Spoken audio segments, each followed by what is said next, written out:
Imagine um oceano, mas não é água, é terra firme, um deserto branco infinito. Ele se estende por milhares de quilômetros. A temperatura do ar aqui cai para menos 50 graus. O vento derruba você. Bem-vindo ao Ártico. Este lugar não perdoa erros e odeia os fracos. Aqui, no topo do planeta, está o caminho mais curto entre a Europa e a Ásia. Mas a natureza colocou um enorme cadeado nesta porta. O principal inimigo aqui é um só: o gelo. Esqueça a fina camada de gelo nas poças de primavera. O gelo do Ártico é uma armadura. Metros de espessura e pesado. Ele vive, ele se move. As correntes empurram os blocos de gelo uns contra os outros. Assim nascem os toros. Paredes de gelo da altura de um prédio de 5 andares. A pressão nesses campos é monstruosa. Imagine um navio de aço preso em um aperto. O gelo o esmaga e o destrói como uma lata de conserva vazia. Ou o aprisiona, e o navio deriva para o nada branco por anos. Marinheiros morreram aqui por séculos. Navios de madeira quebravam como palitos. Os primeiros navios a vapor ficavam presos e congelavam. Mas o homem precisava dessa rota. Dinheiro, comércio, recursos. Tudo isso nos atraía para o norte. Engenheiros, mas tinham uma fraqueza fatal: apetite. Para quebrar o gelo, é necessária uma força enorme. Os motores rugem no limite. O combustível queima toneladas a cada hora. E não há postos de abastecimento no oceano. Um quebra-gelo a diesel é escravo de seu tanque. Ele carrega montanhas de diesel, mas mesmo isso não é suficiente para uma longa viagem. Ele está preso à costa. Precisávamos de mais. Para conquistar o Ártico de verdade, era necessária uma revolução. Precisávamos de um navio que não entrasse no porto por anos. Um navio com energia infinita. E os físicos encontraram a solução. A humanidade deu um passo ousado. Criamos as máquinas civis mais complexas da história. Quebra-gelos nucleares. Olhe para a matemática. Um quebra-gelo a diesel comum é refém de seu tanque. Ele pressiona o gelo, os motores rugem e o combustível vai embora pelo escapamento. Em gelo pesado, o consumo é catastrófico. Imagine, 1/3 de um enorme navio é apenas um tanque de diesel. E mesmo isso não é suficiente. É um beco sem saída. O navio não pode ir longe. Ele está preso a um petroleiro, como um bebê à mãe. Os engenheiros precisavam quebrar essa corrente. Eles precisavam de combustível de outra ordem. A resposta veio do átomo. A principal vantagem do urânio é a densidade de energia. Pegue um pedaço de urânio do tamanho de um ovo de galinha. Nele está escondida a força de centenas de toneladas de petróleo. Pense nisso. Um ovo para o navio, isso significava liberdade. Liberdade de abastecimento, liberdade da costa. Em vez de tanques gigantes de óleo combustível, um reator compacto. O espaço foi liberado. Mais cabines, mais equipamentos, mas o principal, autonomia. Uma nova era começou em 3 de dezembro de 1959. A União Soviética ergue a bandeira no quebra-gelo Lenin. O mundo estava em choque. As potências militares escondiam reatores em submarinos, preparavam armas do juízo final. E aqui, um gigante pacífico. 44 mil cavalos de potência, 3 reatores. Ele podia ir onde outros simplesmente congelavam. Lenin provou: isso funciona. Um quebra-gelo nuclear pode não entrar no porto por anos. Abastecimento, uma vez a cada poucos anos. A única limitação é a comida e a psique das pessoas. O ferro podia trabalhar para sempre. As pessoas se cansavam mais rápido. O átomo deu mais um bônus. Inesperado, mas inestimável. Calor. O reator é um aquecedor. Ele produz um mar de vapor. Parte gira as hélices. E o calor extra? Ele aquece o navio. Lá fora, menos 50. Frio mortal. E dentro do quebra-gelo, Tashkent. Os radiadores estão quentes. Água, à vontade. O reator dessaliniza água do oceano em toneladas. Nos navios a diesel, Os marinheiros economizavam cada gota. Aqui, banho quente todos os dias, sem limites. Era um nível de conforto que os polares não podiam nem sonhar. O sucesso do Lenin abriu as portas.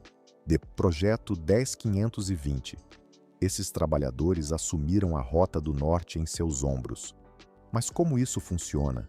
Como um pedaço de metal pesado faz girar uma hélice de 50 toneladas?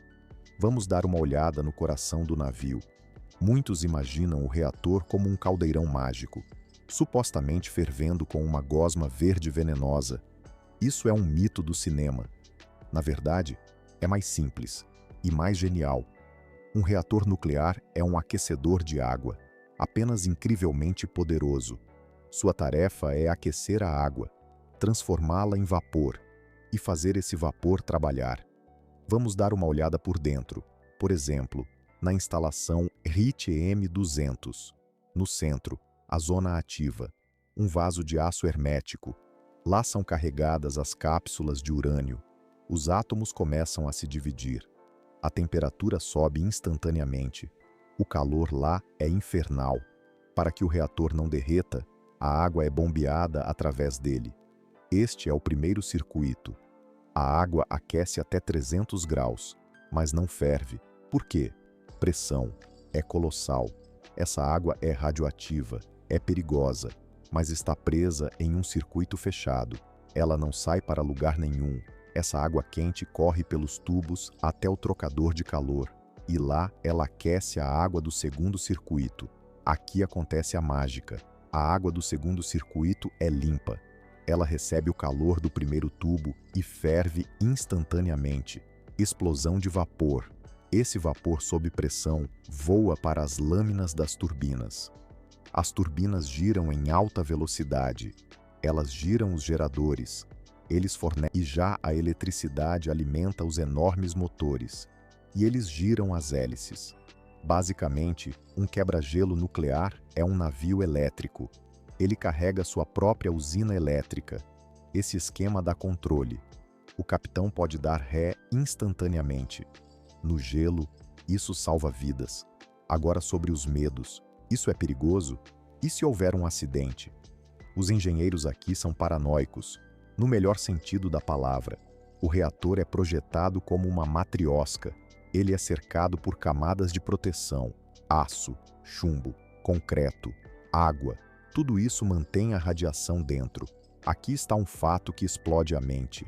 A tripulação do quebra-gelo recebe menos radiação em uma viagem do que um passageiro de um avião comum. Na altitude, não há proteção, e no navio, você está coberto por uma armadura grossa.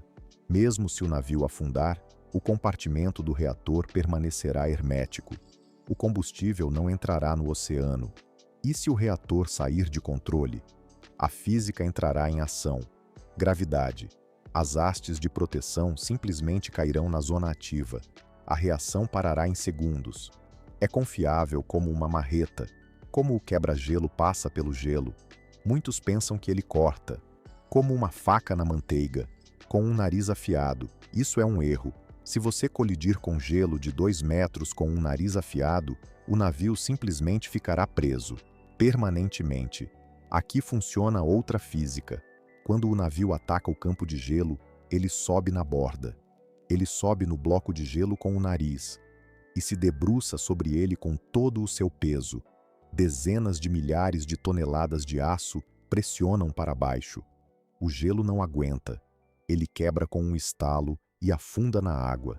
Mas quebrar não é suficiente. É preciso passar. Os pedaços de gelo tentam apertar o navio pelos lados, apertá-lo.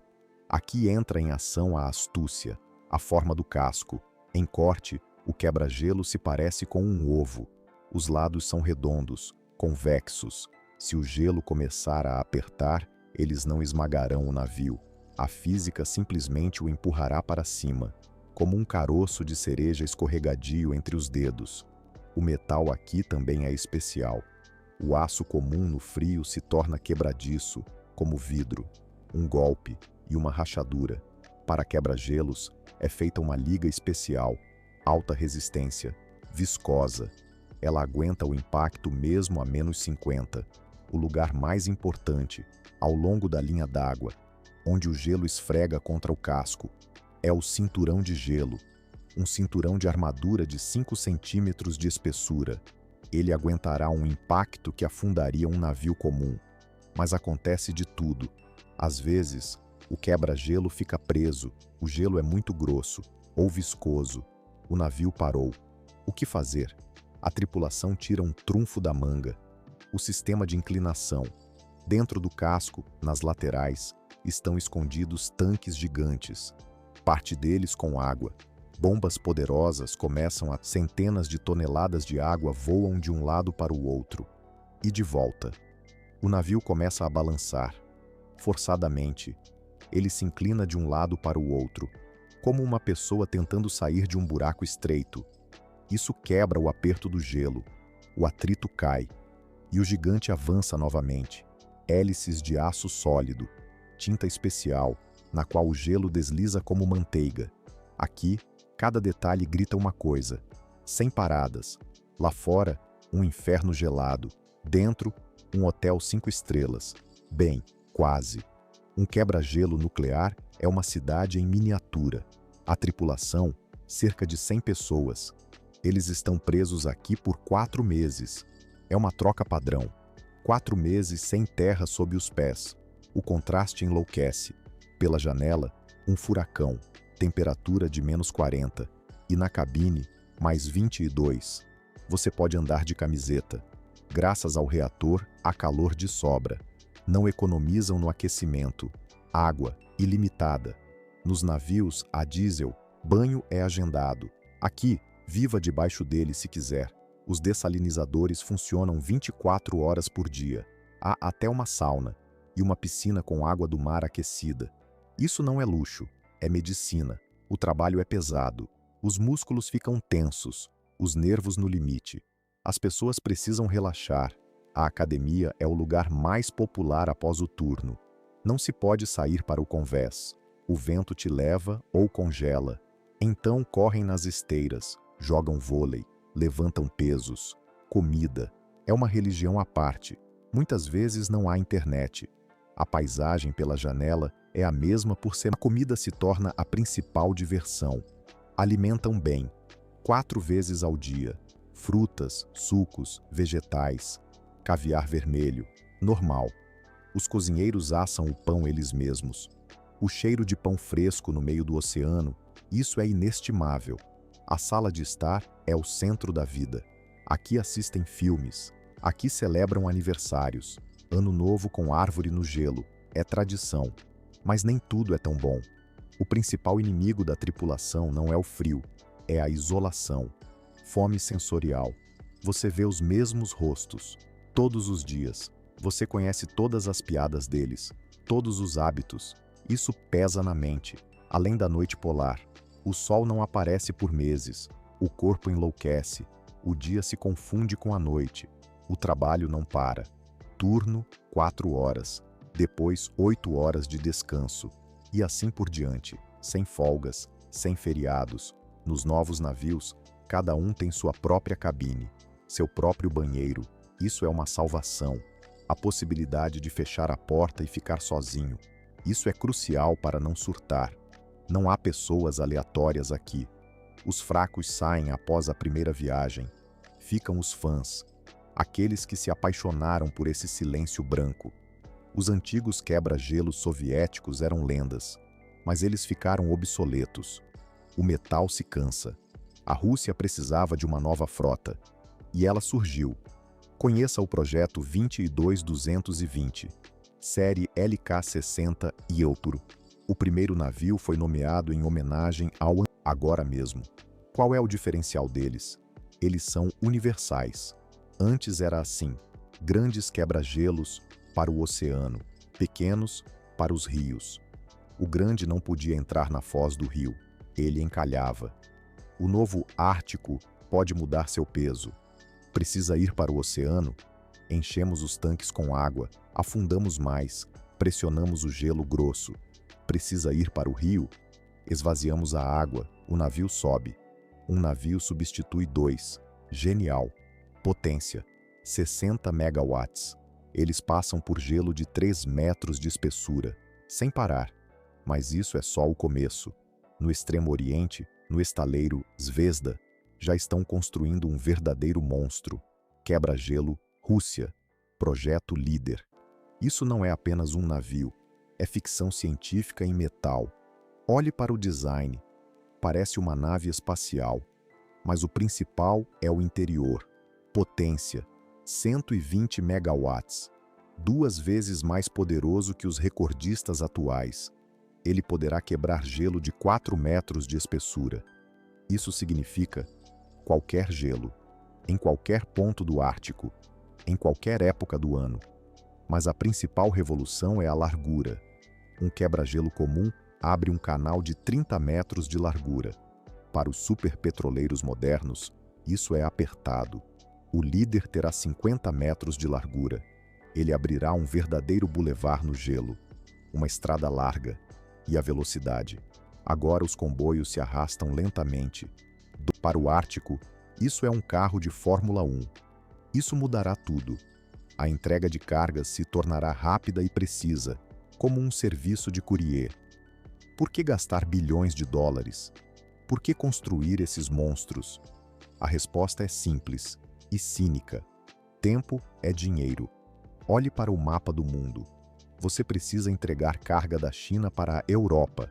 O caminho comum é pelo sul, pelo Canal de Suez. É longo, 12 mil milhas náuticas. O caminho pelo norte é mais curto, 1/3, apenas 8 mil milhas. A diferença é de 2 semanas de viagem. Nos negócios, 2 semanas são um dinheiro colossal. Menos combustível, menos salários, rotação de mercadorias mais rápida. Mas há um problema: risco. O gelo é imprevisível. Se um petroleiro ficar preso, as perdas superarão qualquer lucro. O seguro para viagens polares custa uma fortuna. Ninguém quer arriscar. Aqui entram eles, quebra-gelos nucleares. Eles são a garantia. Sua tarefa é eliminar o risco, transformar uma jornada heróica em uma rotina entediante, fazer o Ártico previsível, como o horário dos trens. Os quebra-gelos tornam a Rota do Mar do Norte uma estrada real, o ano todo. A segunda razão: recursos. O Ártico é o armazém do planeta. Gás, petróleo, metais raros. Já estamos extraindo gás em Yamal, mas extrair não é suficiente. É preciso transportar. Puxar tubos pelo fundo do oceano? Caro, difícil. Petroleiros são a solução. São para a Ásia, para qualquer lugar. E política. Os mares do sul são problemáticos. Há piratas, há estreitos estreitos. Lembre-se de como um navio bloqueou o Canal de Suez. O comércio mundial parou. A Rota do Norte é segura. Aqui não há piratas. Aqui só há gelo e a Rússia. Esta é nossa casa e controlamos essa estrada. Ter uma frota nuclear não é apenas prestígio. É uma carta na manga no jogo geopolítico. Quebra-gelos nucleares são mais que navios. São uma mistura única de física e engenharia.